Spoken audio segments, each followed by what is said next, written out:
And now allow me to invite with great honor and pleasure His Excellency Moussa Faki Mohammed, Chairperson of the African Union Commission, to deliver his statement. Your Excellency.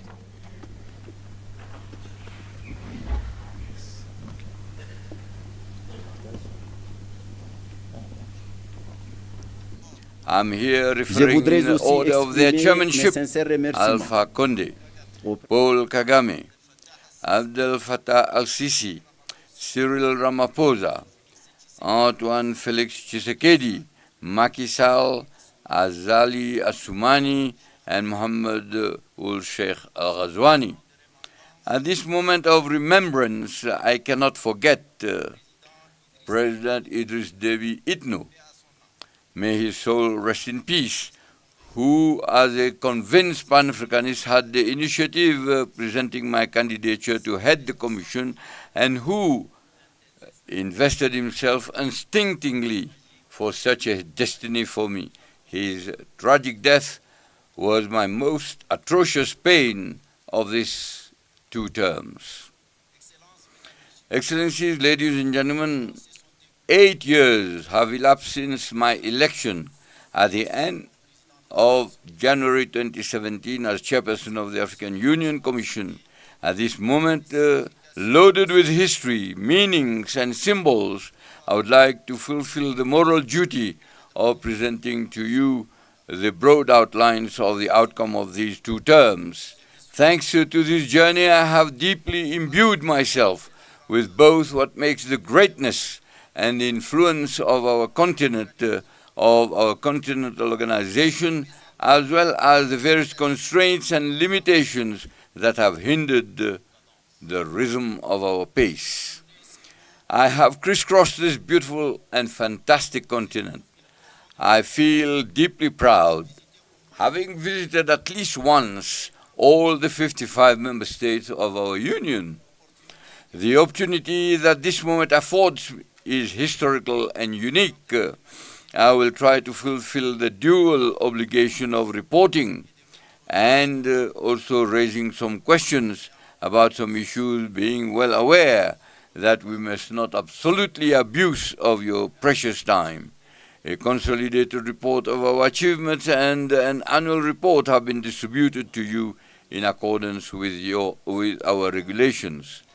Mr. Chairman, Excellencies, ladies and gentlemen, the rapid and intense geopolitical upheavals that have characterized the international context during my 2 terms of office have both violent and destabilizing manifestations. The sudden deterioration of the health situation following the outbreak of COVID-19 was unfortunately accompanied by major shocks and profound economic and diplomatic turbulence. For Africa, this resulted in an increase in the debt burden, a decline in public and private investment flows, violence and the prevalence of some African conflicts, the collapse of Pan-Africanism and the chains of African solidarity, manifestations of the obsolescence of African institutions, external appetites in Africa, obvious deficiencies in governance and leadership in Africa and even in the world, and the crisis of multilateralism after the Second World War, and so on, and so on. The Russia-Ukraine war, which began in February 2022, further darkened this picture, announcing a global geopolitical reconfiguration. A split emerged that resurrected a form of bipolarity, which in political imaginations brings to mind the theoretically outdated reality of the Cold War. Deep uncertainties about the sustainability of peace and international cooperation have poisoned the minds, darkened the conscience, and reinforced the pessimism, selfishness, and mercantile pragmatism. The consequences of this war deeply affected Africa, which imported most of its cereal consumption and agricultural inputs from these 2 countries, that is Russia and Ukraine. The specter of food and health insecurity hung over many of our countries, many of which continue to suffer from their structural fragilities. Excellency, Mr. Chairman, heads of state and government, ladies and gentlemen, in the Middle East, the brotherly people of Palestine suffered and continues to suffer one of the worst injustices in the history of mankind, the horrible and unjust war which completely destroyed everything in Gaza and Palestine, particularly in Gaza, to deprive this people of its fundamental rights to independence, peace, existence, and to life, in an indescribable shame for the whole of mankind.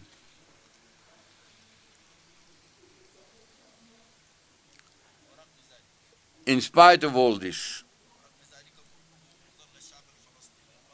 these valiant Palestinian people remained stoic, and the African Union remained firmly by the side of the Palestinian people.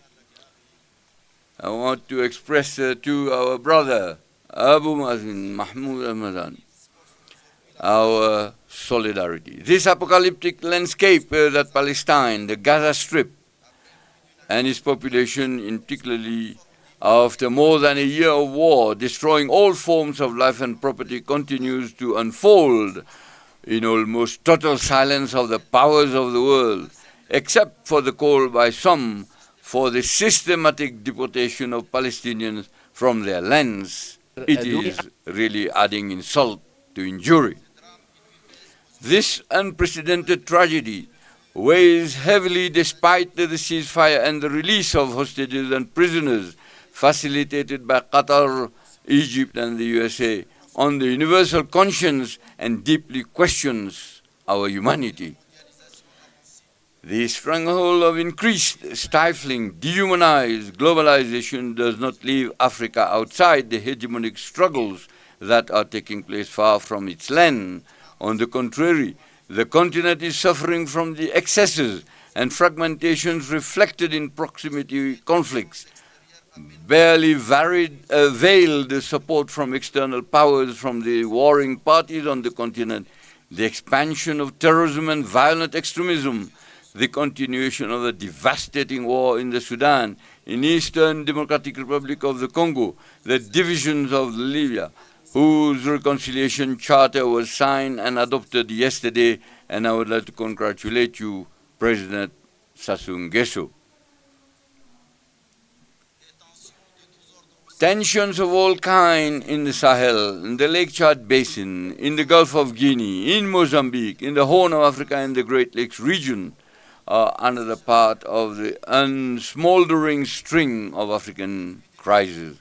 The flow of political, economic, environmental refugees and other internally displaced persons is exacerbating the already fragile security, food, and health situation in many member states. It is this seriously degraded global and regional context that we have been facing over the past 8 years of the development of our action.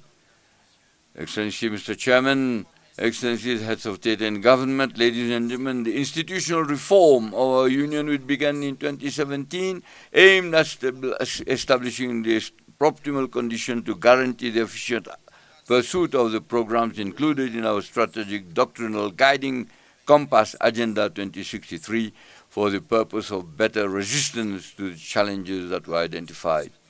In this regard, the reconfiguration of the leadership, a staff performance evaluation process, closer cooperative relationship between the African Union and the regional economic communities and the regional mechanisms enacted by a new protocol, the institutionalization of a coordination summit dedicated to integration, the establishment of the technical groups R10 and N15, responsible to ensuring the quality of human resources recruited and compliance with the golden rules of budgetary, financial, and accounting management principles of the African Union have been the salient features of this reform. And but is without any complacency, we'll have a new institutional map of the Union. I'm here stressing three of these organs: the Pan-African Parliament, the Peace and Security Council, and the Permanent Representatives Committee.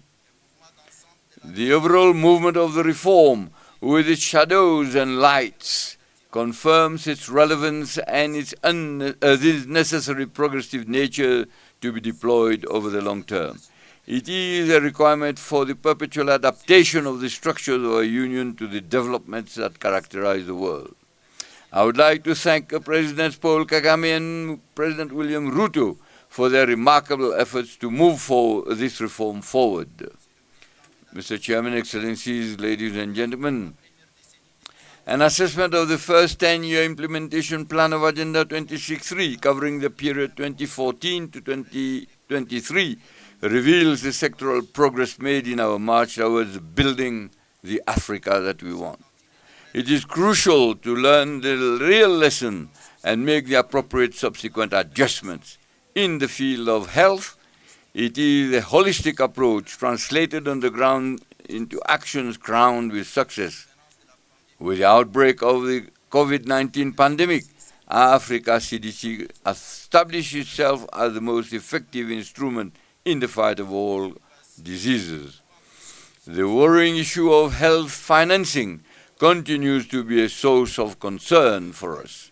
Two mechanisms for financing universal health coverage and combating malnutrition on the continent have been designed. Thanks to the African Veterinary Vaccine Center, PANVAC, whose new vaccine production laboratory was inaugurated in February 2024, significant progress has been made in the areas of livestock, animal health, and socio-economic development. The African Medicines Agency, AMA, has begun setting up its headquarters in Kigali and its activities on the launching pad. The traditional medicine has benefited from the development of two 10-year plans of action, the last one running from 2025 to 2035. The field of education has been driven by the desire to design a new educational system according to the requirements of a world where the major challenge has now become competition around scientific and technological innovation, and now by artificial intelligence. It is in line with this spirit that diverse and complementary strategies have been developed, notably during the Nouakchott conference in 2024, initiated by the current chairman, Mauritania, in cooperation with the African Union Commission and other partners, including UNICEF and UNESCO in particular. The centrality of gender and youth issues have been affirmed. The special envoys for women and youth have established themselves well in the institutional universe of the leadership of the organization. Throughout the 8 years of these two terms, many other crucial areas engaged the attention they deserved due to their importance for the socio-economic development of Africa. Whether it is our vision on mining issues, the comprehensive agriculture program and the blue economy, the development of infrastructure and energy, climate change with adaptation and climate resilience of the continent, regional integration through the implementation of the African Continental Free Trade Area, the effective operationalization of the Peace Fund, which has exceeded the set target of $400 million, the treatment of humanitarian crisis of which Africa is the epicenter, with the establishment of the African Humanitarian Agency, the strengthening of the visibility of the African Union through our partnership with the United Nations, all have been at the center of our collective endeavor. I would like to seize this opportunity to pay special tribute to a major architect of this partnership. I'm here referring to Antonio Guterres, a great friend of Africa. Thank you, Antonio. The membership of the African Union, the G20, and the BRICS, of which several African countries are members, have crowned this visibility. On all these issues, the specialized structure of the African Union and the member states have carried out in-depth discussions and outlined clear prospects for some and given concrete form to many others. Mr. Chairman, Excellencies, ladies and gentlemen, a few months ago I sent to Your Excellencies a letter relating to some urgent issues at the heart of the future of our Union and its capacity to attain as best as possible our objectives.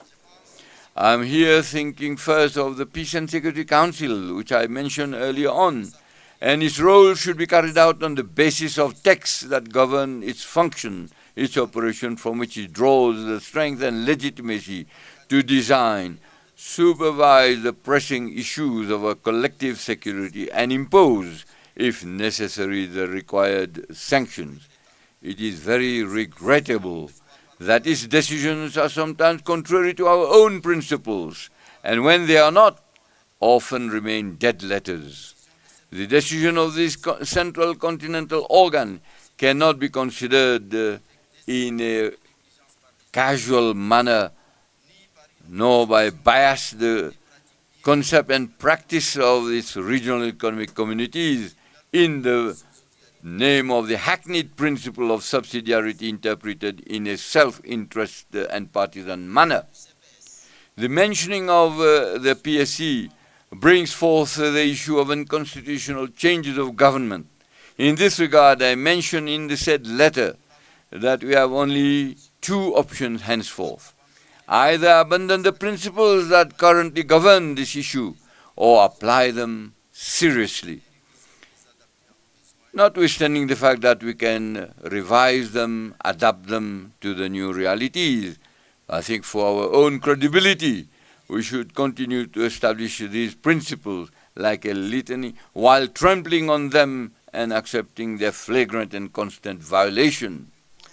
There is nothing that eats more into our credibility than such an attitude, which has recently led to a real distrust in the rules and principles and weakened the integration in part of the continent. I am here mentioning the persistent and paralyzing slump of our unbearable division in terms of representation in relation to our so-called strategic partnerships. I drew attention, and I draw again attention here, to choose one of the two options that are presented to us and which I presented in clear terms in my letter. I had also mentioned the recurring issue of the financing of our organization, which paradoxically contrasts with the continuing trends of multiplication of organs without any concern for how to finance them. An independent organization and guardian of our freedom and sovereignty cannot be built with the finances and resources by others. I had also raised the depriving reduction of the initiatives of the chairperson of the African Union Commission and called for its harmonization with the legal and customary obligations that are now imposed on him. In short, the sense of my correspondence is very simple and maybe brutal. It is the question of placing our organization worthily or not before a terrible combination of factors of complexity. These are all the problems that you are facing today that I wanted to raise very modestly in my letter. Are we finally going to open our eyes to the fate of our organization, or are we continue to let it lament and moan? Excellency Mr. Chairman, Excellencies, ladies and gentlemen, it is a commonplace truth today to affirm that the concepts and legal instruments serving as a framework of analyzing the dynamics of contemporary international politics are outdated. They have lost their both structuring and explanatory virtue of current global phenomena. Such an observation explains why the debates today focus on the modalities for the advent of a new global economic and political governance. Africa cannot remain silent and in inactivity. It must imperatively throw itself into the battle to carve out its own place in the configuration currently being designed. It is not easy. It will require ingenuity, creativity, method, and courage. More generally, this will require real redemption for an awakening of the consciousness and conscience of the soul of Pan-Africanism, that of our awareness of our Africanity, that of the pride of our Africanity, that of the commitment to our Africanity, that of the rejection of our depersonalization and our nihilistic servility of our identity and our being.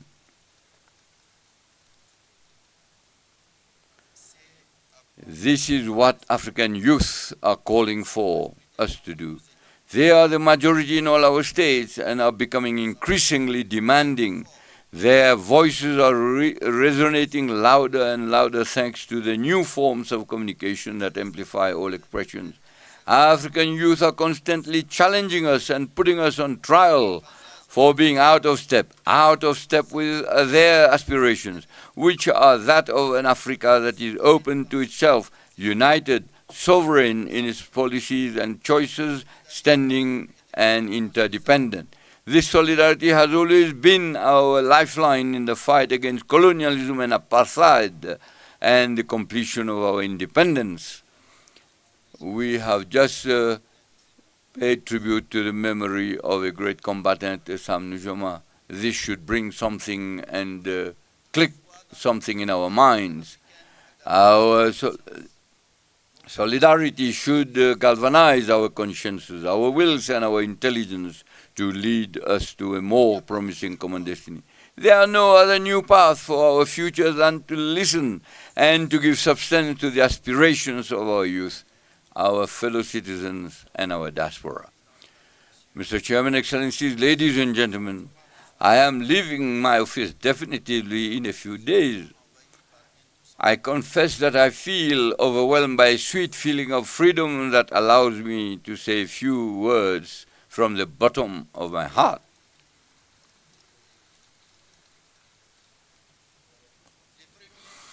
The first is a word of deep gratitude to your Excellencies for the trust that you have placed in me by electing me for 2 successive terms as the chairperson of the African Union Commission. You must rest assured that I have measured and I continue to measure all the dimensions of this trust and the heavy weight of subsequent gratitude and acknowledgement. The second word concerns the other one and me. In the other one, I'm thinking of our partners, especially those who have offered a sincere friendship and mutually beneficial cooperation. I want to thank them all and express our gratitude. I am also thinking of you present here, those who have left us also for different reasons. You have realized good and great things, and above all, as far as possible, respected a certain ethic and a line of conduct that we have believed to be consistent with our principles. Please accept my full gratitude. The members of the African Union Commission are the men and women that have worked very often in the shadows with diligence, dedication, discipline, and talent. I would like to pay tribute to them, the tribute that they deserve. The third word relates to my own limitations. I wanted so much to do quickly and better during the 2 terms that you entrusted to me. I know that I have not done everything. Perhaps I underestimated the burden of the task and the weight of the constraints. I know that I may have made mistakes. I should not say perhaps, but I should say certainly I've made mistakes. Maybe here and there I have weakened and made mistakes and missed opportunities to do better.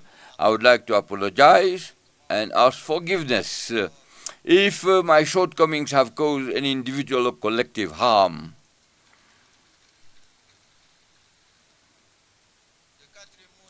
The fourth word relates to my feelings at the moment. I am happy to regain my freedom, but I know that we'll also have the nostalgia of the places, the women and men whom I have known. For the Ethiopian people, with their age-old civilization, to you, my brother, dear brother Abiy Ahmed. Amasaganalo.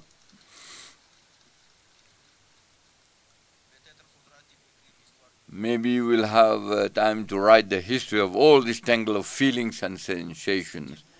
Finally, my fifth word is that of my oath to continue to think of Africa, to serve Africa, to dream for its youth for whom we have not done enough and for whom we must do a lot, because after all, it is they who count today and more so tomorrow. A final word to you, Mr. President, Chairperson, and Mr. President, dear brother Sheikh Al-Ghazwani, to tell you how much I appreciated your close relation throughout your mandate. You have been a master of wisdom, civic-mindedness, and loftiness, inspiring in all respects. To you, Mr. President, and dear brother Joao Lorenzo, and I would like to stress that the quiet strength that you symbolize reassures me about a chairmanship of seriousness and substance. May you both in particular, and all of us, have an active thought for the great prisoner of the Sahel, President Mohamed Bazoum, whose interminable detention is not justified. He must be released unconditionally. I wish full success to our summit. I wish full success to our next leadership. I thank you.